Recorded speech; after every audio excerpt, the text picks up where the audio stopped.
В Якутске стартовал фестиваль знаний «Зимний сад». Это первый фестиваль подобного плана и проводится в рамках регулярных мероприятий, которые организовывает ботанический сад СВФУ.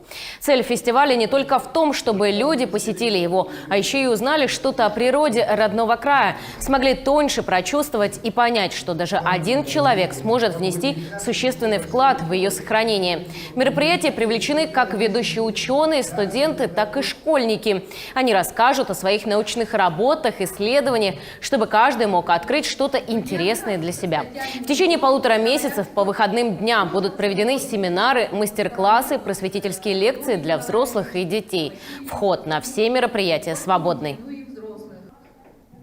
Эта выставка организована коллегами из Ботанического сада. Они имеют много друзей и коллег по всей России.